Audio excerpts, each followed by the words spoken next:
All right, welcome back. Today we're doing chapter 3 of lesson 3. We're getting there, we're getting through it.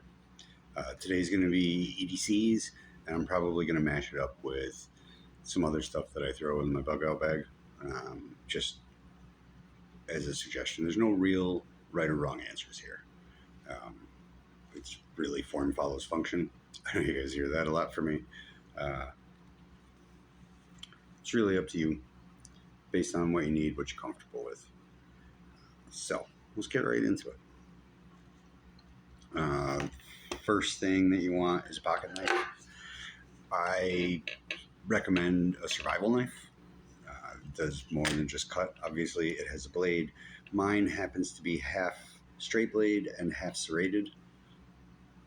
Both are useful. Um, Also, mine's got a bottle opener, a glass breaker, and a strap cutter. These are all really useful.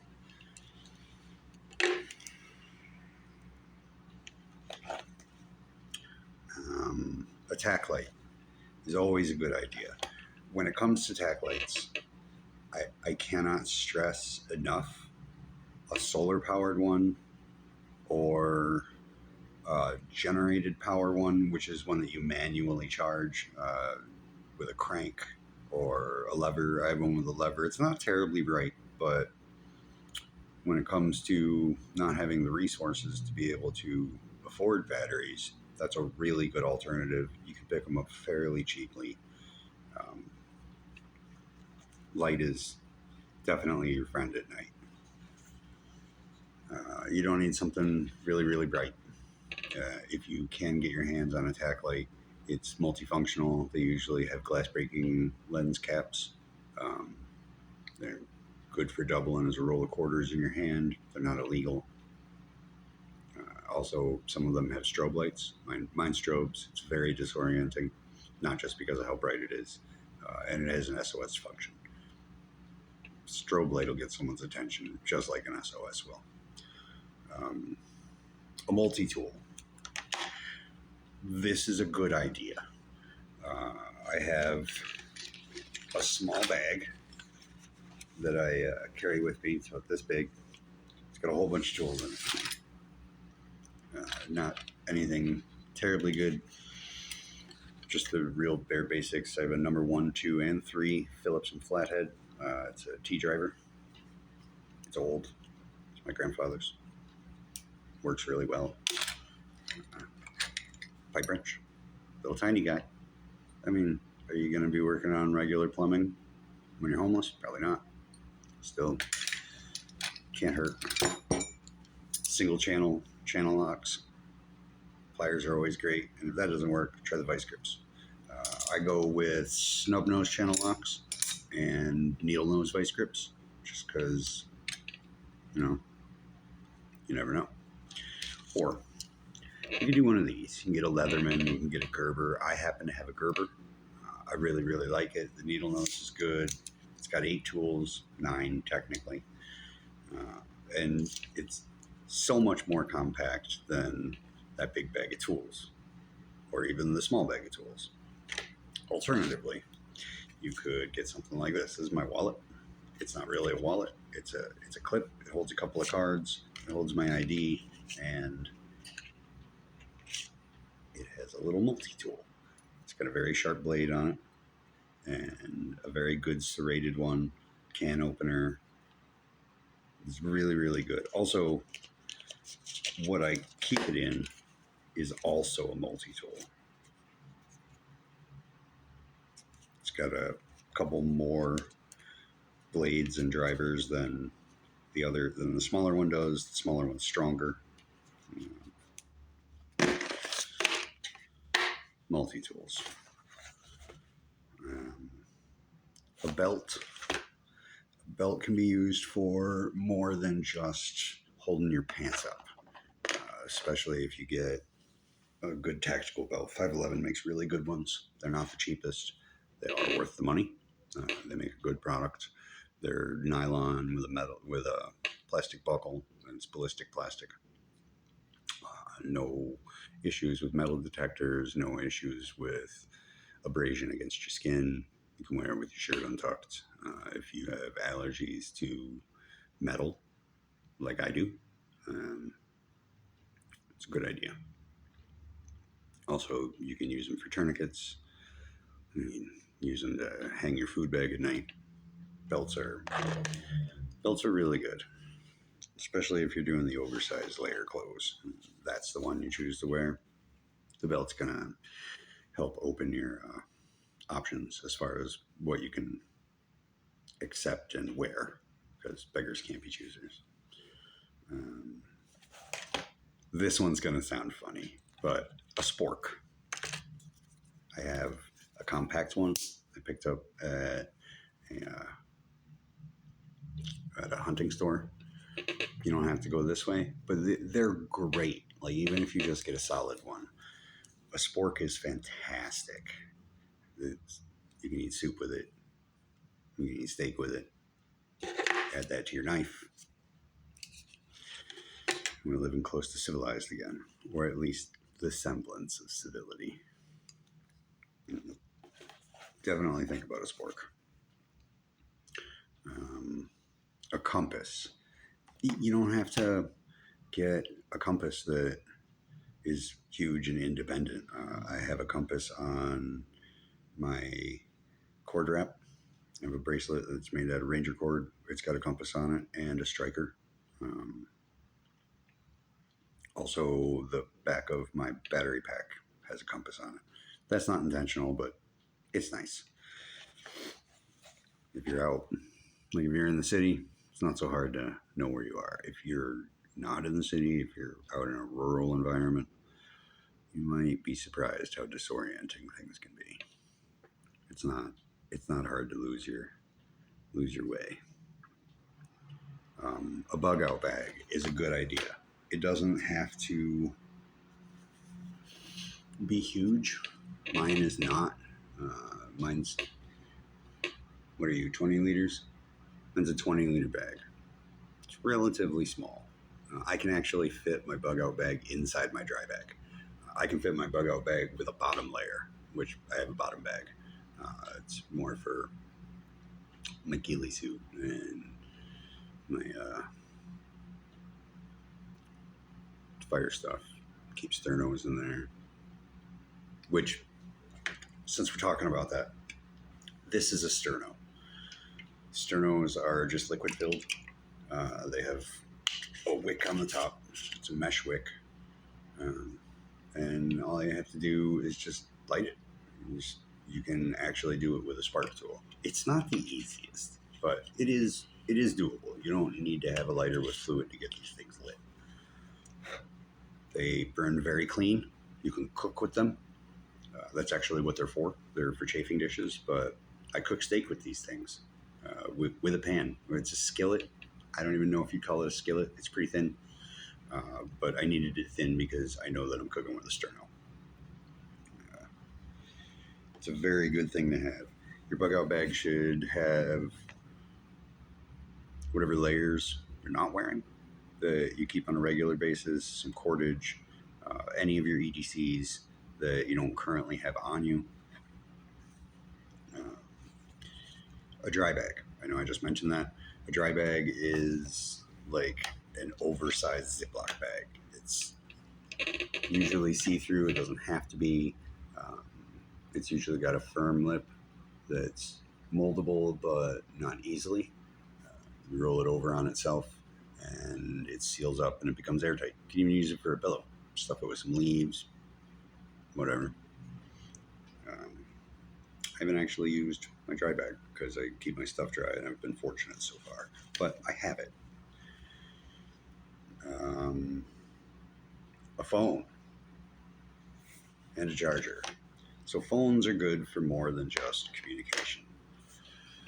One thing you're going to have a lot of is time. Time breeds boredom, and boredom is where you get in trouble. It's why a lot of people can't quit smoking cigarettes, because they just can't deal with the boredom. Drugs, alcohol. It all comes down to time management. I do keep a couple of really stupid games on my phone. I have one called Pixel Dungeon. There's a whole bunch of versions of it. It's It's dumb. It's top down. It's 8-bit. It's not even 8-bit. It's mind numbing. But it kills time and breaks up the monotony. So, not even every day, but once in a while, I'll play a game on it. Also, you should have a charger. I don't just mean a brick. It's hard to find a place that won't frown on you just sucking off their electricity, although there are exterior outlets. They're usually GFCIs, and they're usually not locked. Again, people tend to frown on that. If you have a way to charge your pack solarly, that's outstanding. That's the way to go. They're not super expensive, but they're not free. Also, you can do videos. You never know when you're gonna see something you want to save for posterity or legal reasons. Depends on what situation the universe throws you in, or you throw yourself in. Situationally dependent. But a phone and a charge block is a good idea. A power brick is a good idea to have as a backup. You aren't always going to be able to have a fully charged power pack, so it is a good idea to have a brick. Keep a pen and a notebook. You never know when you're gonna need to write something down. If you're like me at all, your memory probably isn't photographic, so I write stuff down and keep notes. Actually, that's what I just spilled on the floor, was all of my notes that go into my curriculum. But I keep notes. I wouldn't have these if I didn't walk around with a pen and a little notepad. Notebooks are invaluable. I'm not even going to bother with examples. I'm sure you can figure it out. A striking rod. So, a striking rod is a good idea. I actually keep one here in my tools. This one's nice. It's really compact, spring-loaded, which I definitely like that. It's just nice and easy. It's just a strike stick. You hit some steel on it, and you get a spark. Just like that. So this isn't a strike surface. I do have a strike surface, not readily available. I wasn't expecting to use props for this video. A can opener. This is a T51. Actually, it's not. If it was a T51 or a T39, it would say US on it. This is a civilian version of it. These are indispensable. Finding a good can opener that isn't bulky, that works, is difficult.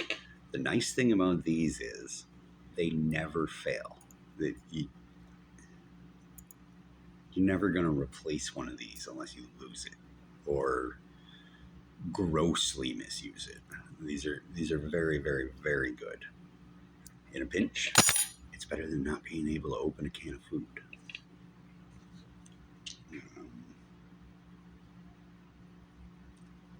Here's a fun one.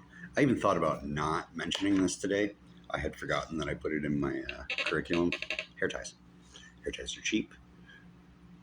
Generally, if you're friendly, you can ask someone who has hair and they will give you a hair tie. Hair ties are ridiculously cheap.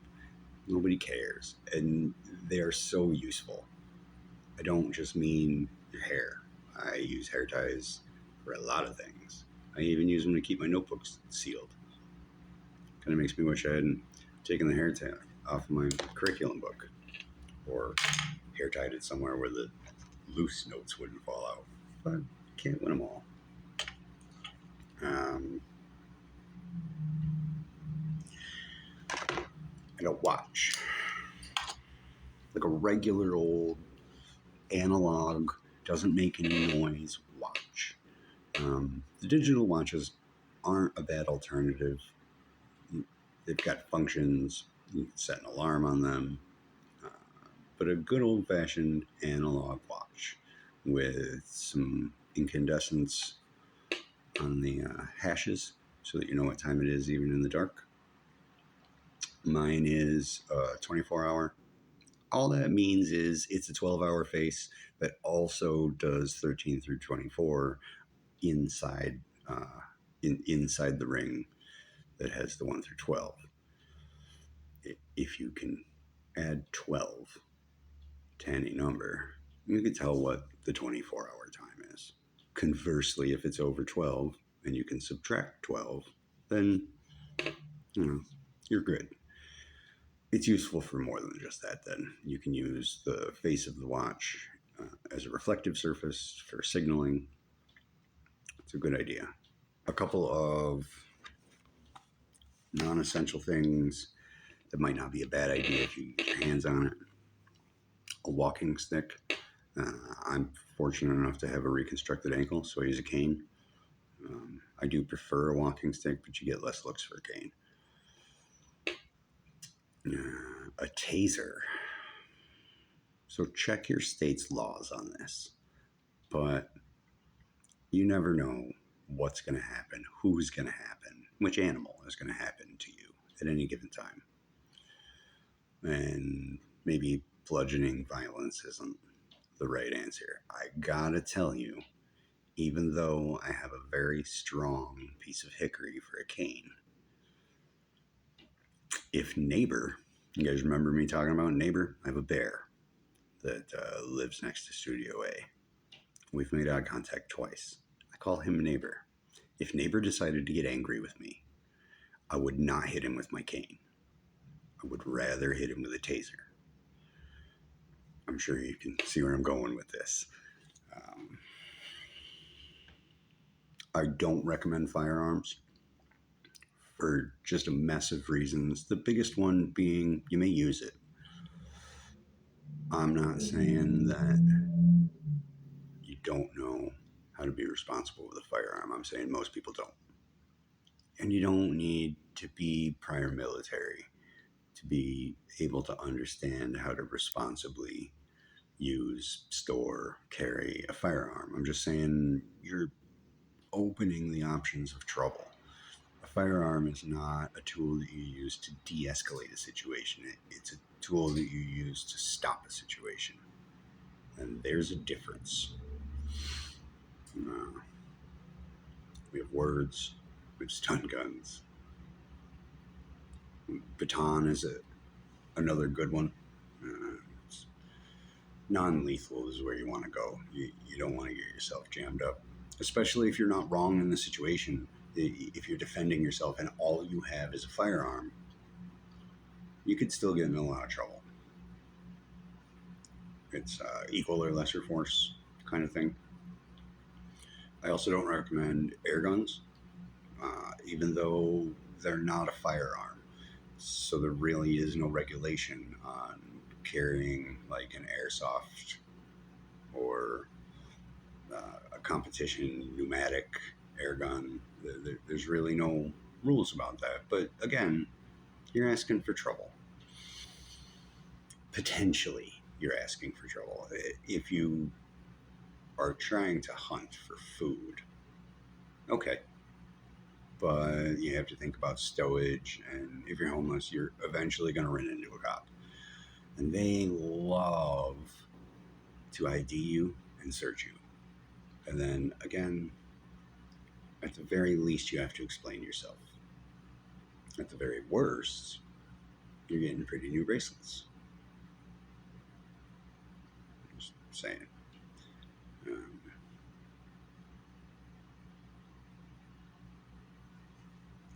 Well, I'm going to do this. Oh, and a lighter. Sterno without a lighter, unless you have a striping rod, which you should. Deck cards. They don't require batteries. They don't require other people. They just require you and your attention. We're problem solvers. We're thinkers. So, last but certainly not least, puzzles. I do Sudoku. I'm sorry about that. I'm visually impaired, so I didn't necessarily look at the whole thing. I just saw Sudoku when I bought the book, when I had money. I didn't mean to get a hard book. I will say that while I only have 3 of these puzzles completed, I completed 3 hard Sudoku puzzles, and there is a massive dopamine dump for that.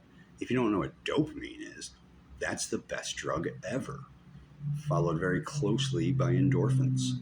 If you don't know what those are, look it up. Endorphins make you feel like you've just done a bunch of drugs. One good way to get a dose of endorphins is run a marathon. Before you get halfway through it, you'll feel them. And it's good. Dopamine is what you get for doing anything well. It's your sense of self-satisfaction for having done something well. Anything. You can get it from video games, you can get it from playing cards, you can get it from doing a magic trick or a jump on a bike or a kickflip on a skateboard. Anything that you do successfully, that dose of pride that makes you puff your chest out and feel good and go, yeah, that's dopamine. It's great. Double that with some adrenaline. Ooh, it's good stuff. My 3 favorite drugs: dopamine, endorphins, and adrenaline. Love them. And they're not illegal. You can't get in trouble for them. Reading glasses. That's the last one. So reading glasses do more than just make things bigger, although that's what I use them for. But also, say you don't have a strike tool or a lighter.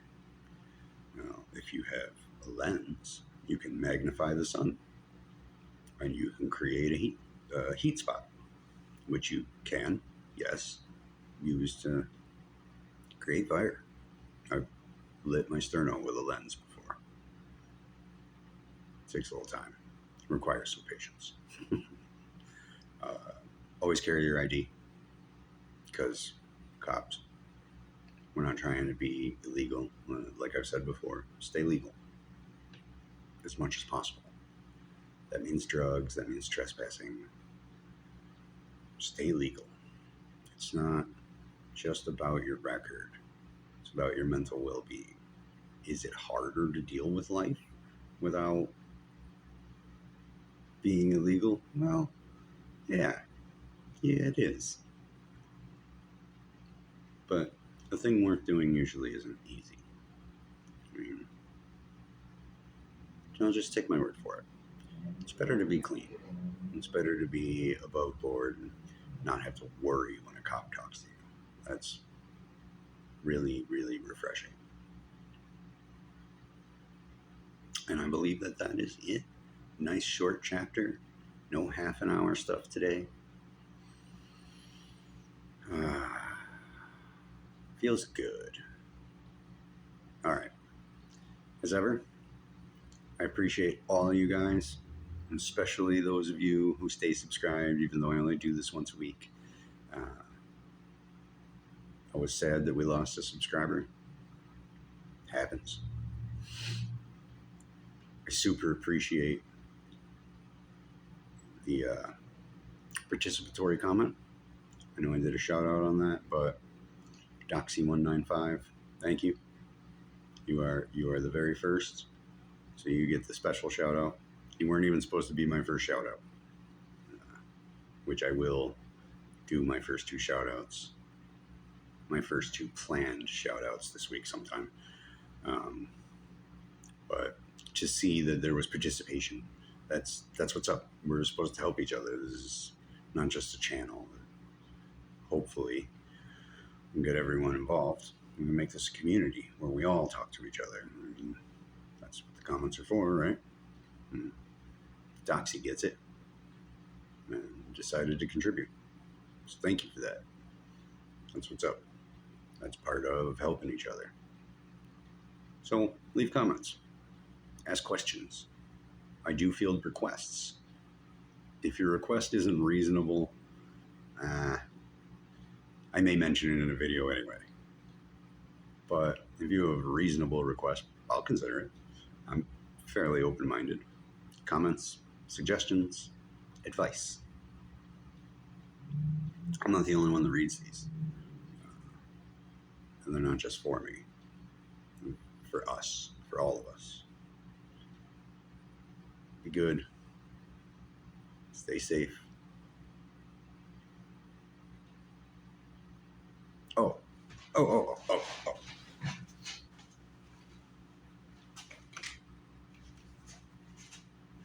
This. So I'm not saying you need to carry this around with you everywhere. I don't. I keep it in my bug out bag. My bug out bag for me borders the line between an EDC and necessary campsite item. But I can at any given time reach into my bug out bag and pull something out and make that my carry thing. And I do carry my bug out bag more than infrequently. This is called a life straw. It's double ended.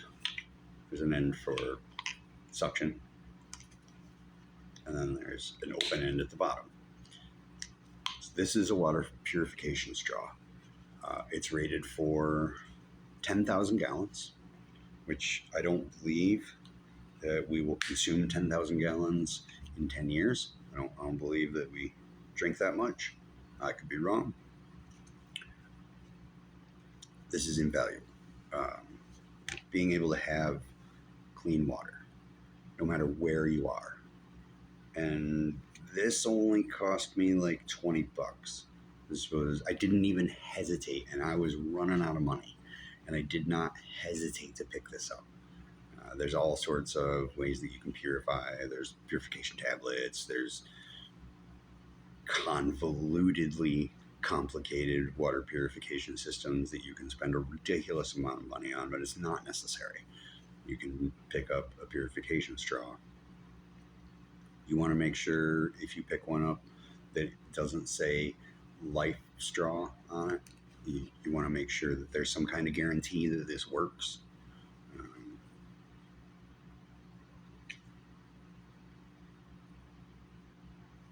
Water. It's the first thing that you really should think about is your water. The only thing more important than water is oxygen. And you can get respirators for that too. I don't believe it's necessary, but it depends on where you're at, I suppose. The water purification system is definitely something that you should have, even if you never have to use it. Hopefully, you'll never have to use it. I gotta tell you, I'm not a fan of drinking pond water. But with something like this, you can. Did I say it tastes good? No, I didn't. No, I didn't at all. But you won't get sick. I'm gonna keep you healthy. Gotta have water. Gotta hydrate. And why play around with it? Oh, I could drink tap water. Yeah, don't do that. Don't do that. I should show you my coffee glass. It's clear, and I drink instant coffee through it when I use tap water. You should see how calcified the inside of my coffee glass is. Oh. It's bad. Water. Okay. I've ranted for long enough, I'm sure. Next week, we're going to do mental health and people. I know I did an entire lesson on mental health. It was kind of a crash course, but now we're talking about urban survival, and there's more to it. So hang in there. I'm going to push some other stuff out, but another lesson next week. What are we at? Chapter 4? Okay, good deal. Word of warning. Chapter 5 is doubly long. Maybe you guys can give me some feedback here. I know that my half-hour sessions are long. I try really hard to cut them down to 15 to 20 minutes. It depends on the lesson content. So this one, I really don't want to chop chapter 5 in half. I do have it cut in half, but I don't like the stopping point. I really would like to get through the whole thing in one video. I'll leave that to you guys. Let me know. Do I do a regular size video with chapter 5, or should I just do all of chapter 5? We might be talking 45 minutes to an hour. So, food to think about. Anyway, mental health is next week. Stay safe. Be good. Help each other.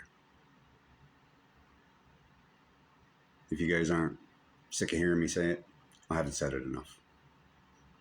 Help each other. We all know that's what we're supposed to do. And if you see someone that might need help, you are the person that came along. So try. That's what we're supposed to do. We're all connected. We're all humans. Our race is human, and we all live on this planet. And anything else is just divisory distraction. Yeah, that's right.